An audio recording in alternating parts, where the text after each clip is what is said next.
Well, hello, and the warmest of welcomes to episode 5 of Not If, But When, the podcast which answers all the questions you've ever had about all things funeral, and many of the ones which may have never even occurred to you. My name is Lyndsey Conquest. I'm an independent celebrant, and I'm based in Bedfordshire. And I'm Kirstie Atherton. I too am an independent celebrant and I'm based in the northwest of England. Welcome to episode 5. You just mightn't have met them yet. Finding the perfect funeral director for you.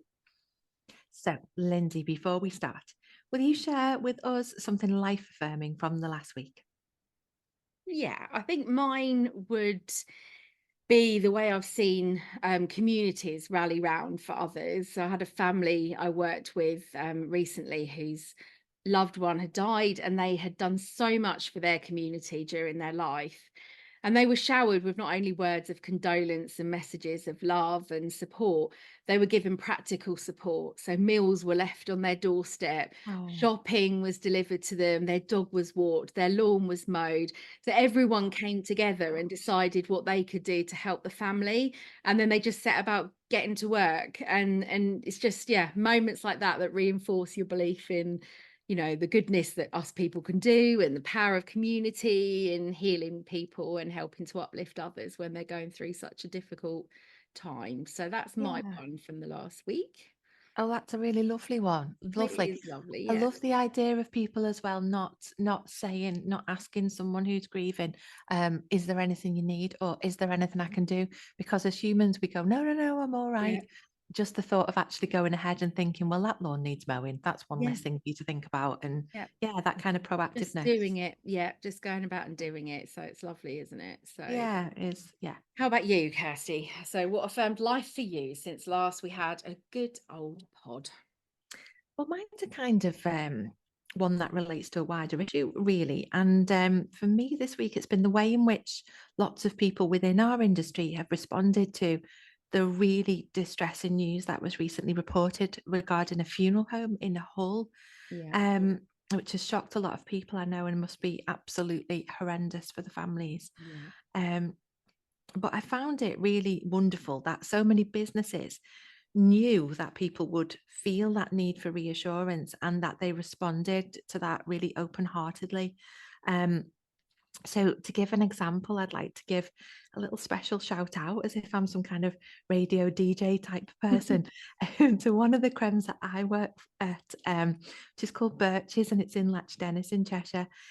They almost immediately announced that they were open to the public for behind the scenes tours so that anybody who did have any concerns about anything not related to Birches, just related to cremation in general and dealing with people's bodies once they died, could just have a look for themselves to see how well they care for the people they cremate. And they were totally transparent about it, just went ahead and opened everything up. And I'm sure it took a weight off a lot of people's minds. So, yeah, big shout out to Pete and the team there, really. Yeah, that's great. And I think I did see something similar, and honestly, I can't remember where it was, but this sort of area. But I was hoping that one of our or my local creme might do something like that, because I think it is really important and something that I did when I was training. I don't know about you, but I was invited Yeah, in and had a tour and got to see, everything and how they work. And it really yeah, does help to put your mind at rest to sort of, yeah, yeah, ask absolutely those does. questions. Yeah, Yeah. yeah. I know that a creme near me used to regularly hold open days to the public, and they Right. kind of it was a sort of thing that stopped during COVID and never really restarted. But I think it's a real shame. Yeah, I think people Yeah. probably do really appreciate the opportunity to do that. Yeah, definitely. Yeah. Okay, well, so last week's episode contained the shocking revelation that, contrary to popular belief, all funeral directors do not, in fact, charge the same. There's a real assumption out there that a funeral costs a certain amount of money and that's it across the board. But in episode 4, we debunked this myth. And if you missed that little pod chat, you might find it worth catching up on and, Yeah. yeah, just having a listen and going back over that. You will, in fact, find funeral directors on the same street in any town across the UK whose prices will vary a lot. sometimes by literally thousands of pounds. Yeah. But cost is only one factor, isn't it, Kirstie, in choosing a funeral director? Yeah. Yeah. An important one, but just one. Yeah. Yeah, just one. And that's what our episode is all about today. So, what should you consider when choosing a funeral director, and what makes a particular one the one for you? So, Kirstie, shall we start off by perhaps explaining what a funeral director is and what you need one for? Yeah, I think we probably should. I think it's one of those terms, isn't it? If you actually Yeah. had asked somebody to describe the job, they might not be able to do it. So, really, a funeral director is essentially an individual who's paid to make funeral arrangements. So, at the outset, this involves providing support and advice to anyone who's bereaved. But then it also includes, if you hire that funeral director, them overseeing the paperwork that's required following someone's death, caring for the deceased prior to their body being disposed of, and then acting as agent and contractor, which basically means just organising all of the other folk whose services you might need. They take all of that away from you. Mm. Um, for funeral director, the client is the person who approaches the funeral director initially and who's then referred to as the informant. So it's usually the next of kin, but it's not always. Do you No. find the same, Lynn? Yeah. Yeah. Yeah. It's not always Yeah. next of kin. Yeah. No, and I think it's always worth really noting that, and people don't often aren't aware of this, that whoever the informant is, the book stops with them when it comes to making decisions. Yeah. So, and that can sometimes be a little bit problematic because it could be one member of the family who feels, say, confident in dealing with companies and strangers who might make the initial contact, but it might be somebody else in the family who's the one that actually is the driving force behind decisions. And so that's worth being aware of, really. Um, so there is no legal requirement for the involvement of a funeral director. All of the things that we need to do in order to ensure that a body is safely and appropriately disposed of could in theory be done by anybody, but then really you could say that about any professional, really, couldn't Yeah. you? You know, Definitely. Yeah. you could spend months on end of your life there and how you're going to do it yourself, or you could just ring a plasterer who knows what they're doing. So Yeah. you kind of might be slightly odd to compare a funeral director to a plasterer, but just in that sense, we look for professionals who know what they're doing because it saves us time and we use someone else's expertise, don't Yeah, we? and it gives us that reassurance, doesn't it? Especially with something like this, you want to know that you're working with experts in their field that can help you. So, Yeah, and that worry's taken away and not yeah, added to, really, isn't it? yeah, Yeah. So the funeral directors are the experts in their field, and a kindly registrar, I'm sure, would be able to point you in the right direction of what form goes where and when. Um, but all of that stuff would be stressful, and it's all second nature to a good funeral director.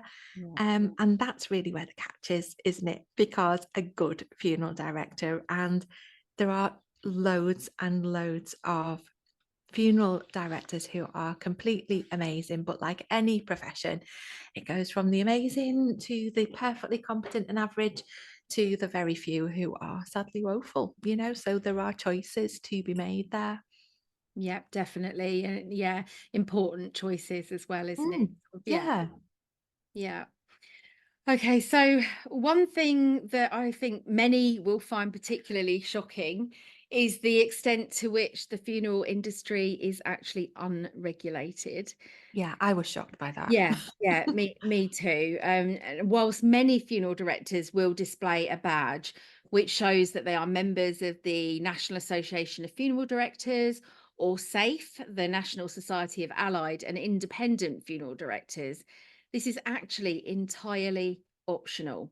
Yeah. There's no obligation to be a member of a regulatory body, nor is there the requirement to employ staff who are qualified, which is kind of shocking when you take a moment to consider the enormity of what we are entrusting such businesses to do.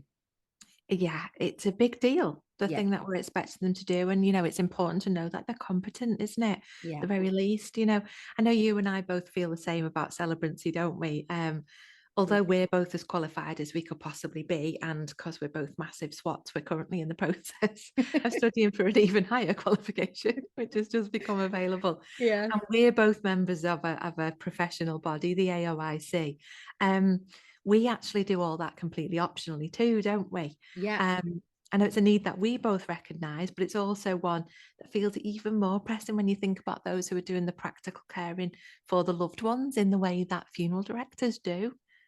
definitely. Yeah, it does. And so, whilst membership of these bodies doesn't on its own identify a funeral director as the one for you, it does give you an element of reassurance that the business in question are actually adhering to certain protocols and standards. And so it can be a useful initial thing to consider when starting to look around.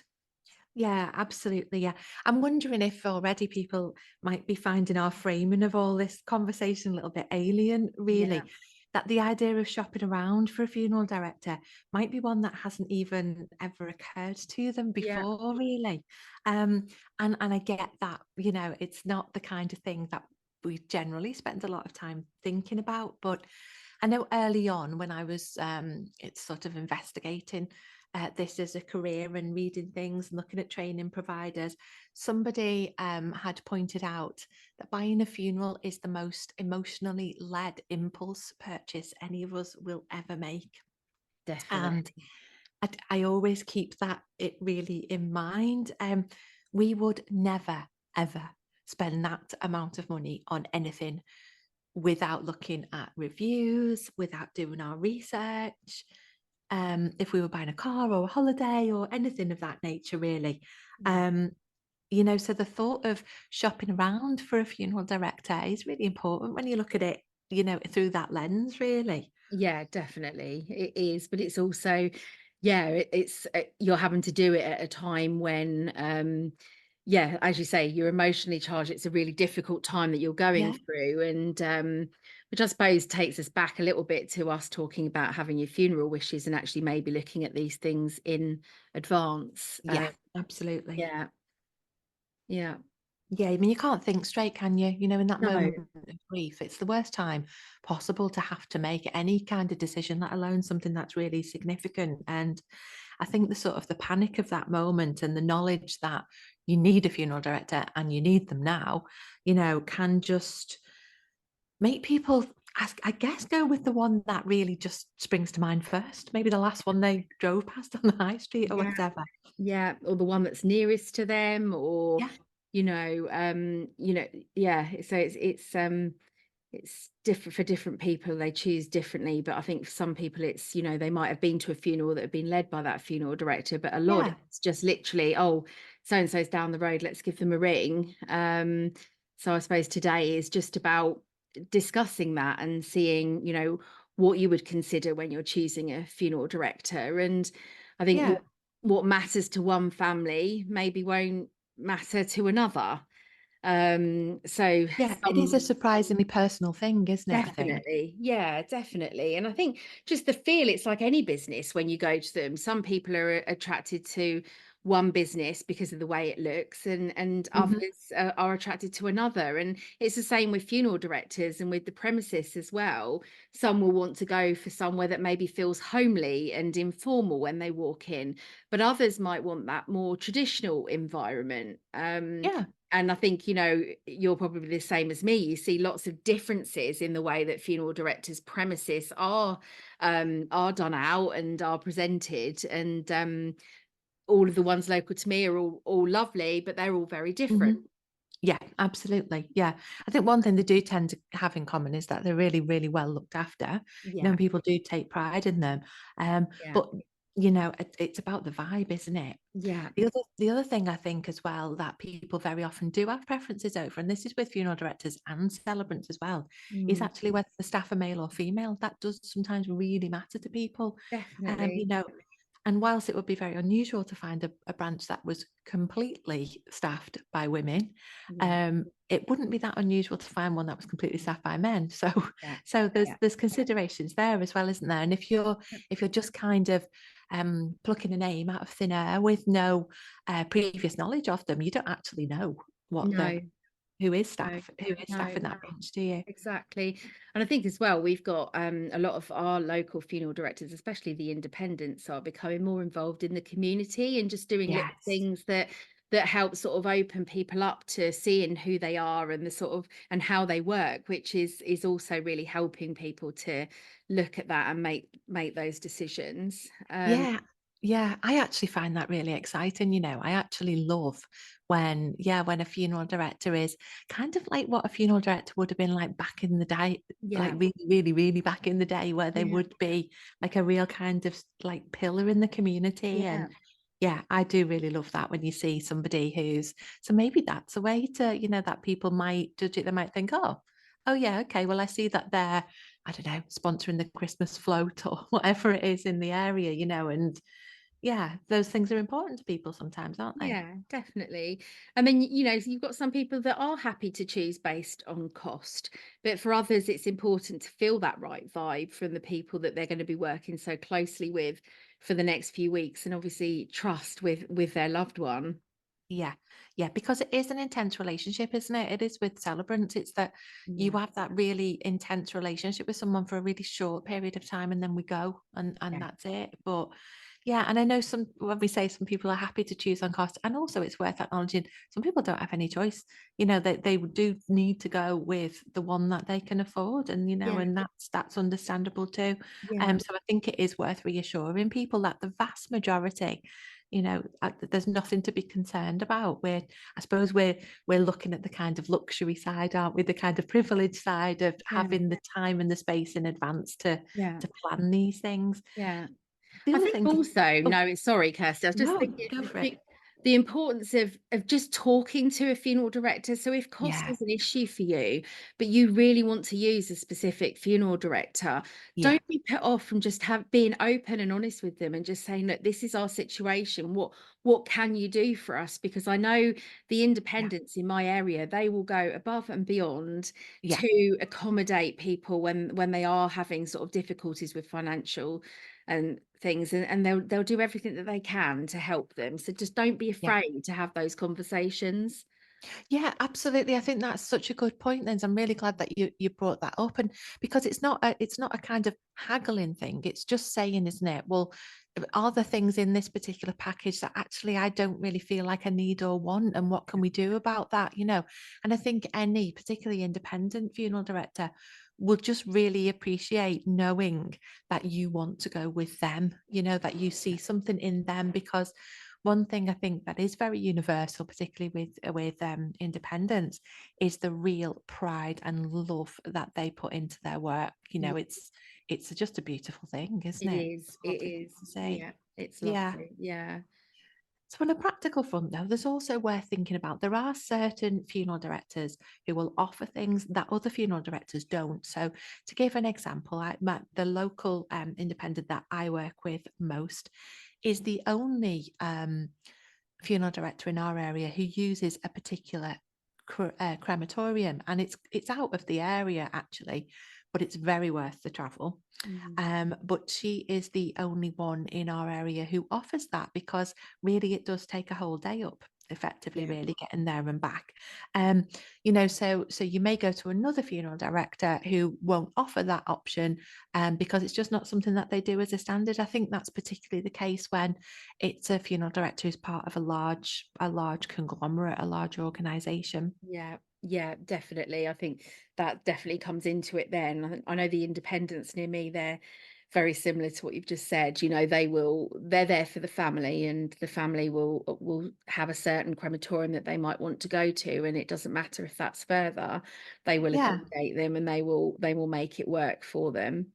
yeah, absolutely. And this is not about being down on the big corporations at all. You know, No, there's some wonderful, wonderful branches within those. yeah, Um, but things to consider as well, which one thing is perhaps chapel of rest visits, because I know with independents they would tend to have on-site mortuaries and on-site chapel of rests where the your loved one is there the whole time and is being looked after on site, as it were. mm, Um, but a lot of the big organisations now have kind of centralised mortuaries where, if you want chapel of rest visits, they'll be transporting your loved one back into, which is, you know, pretty standard. It's something that happens a lot. But it's also thinking, do you want that? Is that something that you actually want? Absolutely. Yeah. And if it is and it doesn't bother you and you don't want to do chapel arrest, absolutely fine. But if that is important to you, it's worth asking the question. Yeah. Yeah, that's it. Ask the question, see how they work. And like you said, a lot of the bigger organizations, they will offer that. But normally the chapel of rest visits are much closer to the day of the funeral, maybe the day before or two Yeah. days before. Whereas with independents and others that do have the mortuaries on site, then there's a lot more flexibility, isn't there? And Yes, that's right. I Yeah. know the ones I work with, really you can ring them and say that you'd like to do a chapel visit, and they will make it happen for you as soon Yeah. as possible. Yeah, absolutely. Yeah. Yeah. So I guess really what we're talking about there is flexibility, isn't it? Yeah, Particularly with independence, that they've got those extra touches, yeah, they've got um the space and the independence to actually be able to think, well, that's not something that we've been asked before, but yeah, why not if it's important to the family, and that's something that I personally really value. Not everybody will, but for no. me that's important. Definitely. I think it's sort of, just not having set packages. They may have packages like the larger corporations, but Yeah, there is, like we say again, that flexibility, where they won't say that this is what you get with this package and that is that, they will be able to tailor yeah, something, and that's, it is important for families. yeah, Yeah. yeah, Okay. So that sort of brings us to maybe talking about the funeral directors and who owns them, and does it matter who owns them? So we've just sort of spoken a minute ago about the difference. We've got independents and then we've got these larger corporations, and yeah, I think the UK market share of funeral directors is split. We've got Co-op Funeral Care, Dignity, and Funeral Partners, and they each hold a significant portion of the UK yeah, funeral director market. Co-op Funeral Care with a market share of around 13%. They've established themselves as sort of, I suppose, a trusted, recognizable name in the funeral industry. yeah, Um, definitely, yeah, and then similarly, Dignity holds a 13% market share. And then Funeral Partners, while holding a smaller market share of around 4%, they also play a significant role in the UK funeral industry. yeah, they But do. They're big numbers, aren't they? yeah, they are big numbers. Yeah. Mm. But sort of beyond those major players, the UK funeral market is also comprised of numerous independent funeral directors and Yeah, smaller regional chains, like we've just been speaking about. yeah, And they often differentiate themselves by offering maybe a niche services, yeah, personalized experiences, or even catering to specific cultural or religious traditions yeah, as yeah. well. Yeah. Yeah, that's right. And I think it's important. The transparency there is important because, if flexibility is really important to you, in my experience, you are going to get less of that with one of the organisations that are bigger because they have to have standardised policies. Of course, they do. That's the whole point, isn't it? Yeah. Um, so in the recent past, the Competitions and Markets Authority have made it now a legal requirement to be transparent about who it is that owns the business because a lot of those former independents or small family chains have been bought up by larger companies, and people assume that they're still a small family business, and they're very often not anymore. And Yeah. I think it's important now you are required to say who it is that owns the business, and I think that's just important for people to be informed about, really, isn't it? Yeah, definitely. And that might not matter to people, it might not influence people, but it Yeah, might. And I think it's just important to have that transparency. It sort of, I suppose, enhances the accountability, it fosters trust, people know who they're dealing with. And then you can see, how might that influence your choice in a funeral director, and help yeah. help guide you. Yeah, exactly. And we we bang on about this every single episode, don't we? That Yeah. it's totally personal. There are things that are more important to us than others. And it's just being aware that, those personal choices, we need to figure out what it is that's important to us and find somebody who can deliver that for us, really, don't we? Yeah, definitely. Yeah. Well, do you think we've covered everything? I feel like we I might think have we covered did. everything. Yeah, I Yeah, think, we're hoping that this episode of Not If But When, which is our fifth episode now, that it's helped you to begin to have a think about what matters most to you in a funeral director.